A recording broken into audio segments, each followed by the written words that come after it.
بسم الله الرحمن الرحيم maanta ardayda ka qalan jabinaysa jaamacadda Nabaso Tech University waxaan u rajaynayaa horumar iyo mustaqbal aad u weyn baan u rajaynayaa waxaan rajaynayaa inay noqdaan kuwii dalkoodana anfaca iyaguna is anfaca waxaan leeyahay sanadkan mootada graduation-keenu waxa weeyaan forward onward upward waxaan isleeyahay waxay noqon doonaan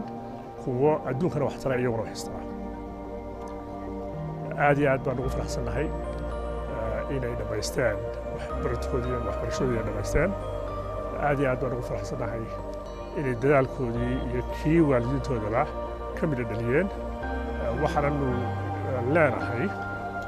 mustaqbalkiinu waa bright weeye mustaqbalkiina Soomaaliland ku joogta waa bright weeye mustaqbal aad u weyn baa leedihiin adduunyada kontonka sano soo socda waxaa ka mid noqotaan kuwa alifa waxa adduunku ku nool yahay kuwa alifa ha noqonina kuwa isticmaala uuna kuwa alifa noqda aad iyo aad baan idin hambalyeynaya hawl fiican baa soo barteen 4 sanadood oo dadaal ah soo marteen waa ka mid dhaliseen hambalyo بسم الله الرحمن الرحيم magacaygu waa Huda Cabdiraxmaan Maxamed waxaan ka socda jaamacadda Nabaso Tech University oo dabcan maanta qalijibinta ay tahay faculty-ka ka socda waa financial management runtii hadda waxa ka sheego jaamacadda Nabaso Tech University marka soo geli waxaan soo arkay jaamacado badan oo Hargeysa ku yaala jaamacadda ugu wanaagsan ee qancisa waa Nabaso Tech University waxaan ku jeclaaday waxa weeyaan quality wanaagsan bilaaday xagga tayada iyo xagga ardayda qaata quality wanaagsan oo yeelaaday macallin wanaagsan waa dhigtaa si fiican wax ugu dhigtaa process-keedu waa fiican jaamacadda Nabaso Tech waxay ka mid tahay runtii jaamacadaha ugu waaweyn magaalada Hargeysa wana jaamacadaha hogaaminaya waxbarashada wanaagsan ee Somaliland waxa wax ka dhiga macallimiin aad u wanaagsan oo ah kuwii ugu quality-ga wanaagsana dhammaantoodna waa wada master president-ka jaamacaddu runtii waa president-ka dadka ugu aqoonta badan waddanka Somaliland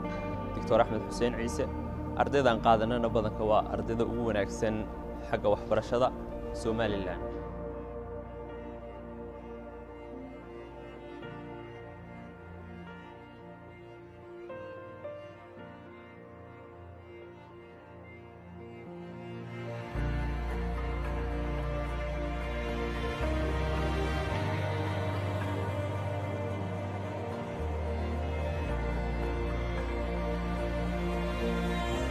magacaygu waa Mahdi Sheekh Cabdi Axmed waxaan saaka ka qalin jabinayaa jaamacadda Nabaso Tech University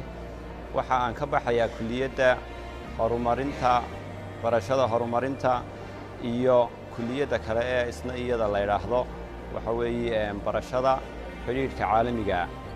laxdadan saaka aan taaganahay waa laxdad anigu aan in badan sugayay mujtamacu u sugayay waalidiintii soo barbaarisay ay sugayso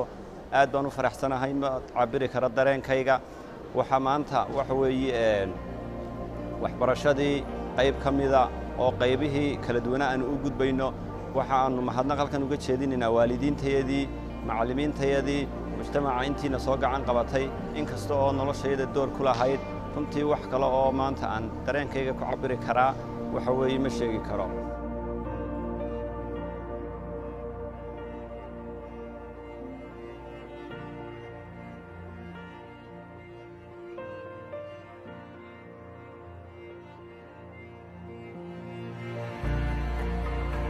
بسم الله الرحمن الرحيم waxaan aad ugu faraxsanahay maanta inaan ka qayb galo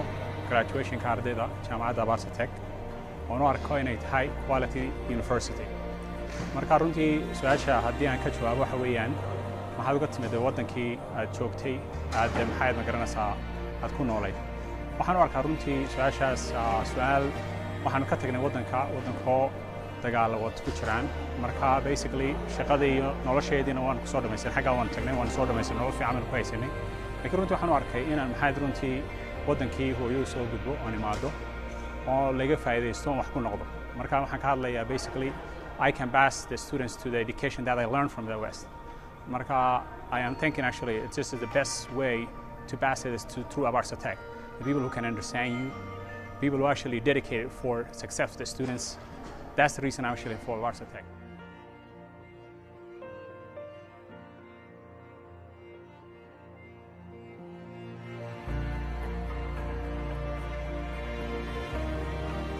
alaikum. My name is Ellen Richmond and I'm a lecturer at Abarsa Tech University. I came to Somaliland because I wanted to work in a culture that's very different from my own in America, and I just really love the people here. It's a great opportunity for me to teach biomedical science and public health, and my students are great. It's a small class, so I can work individually with them. I can give them lots of attention, and so far I'm 3 weeks in and I'm really enjoying designing the curriculum and just getting to experience Somali culture.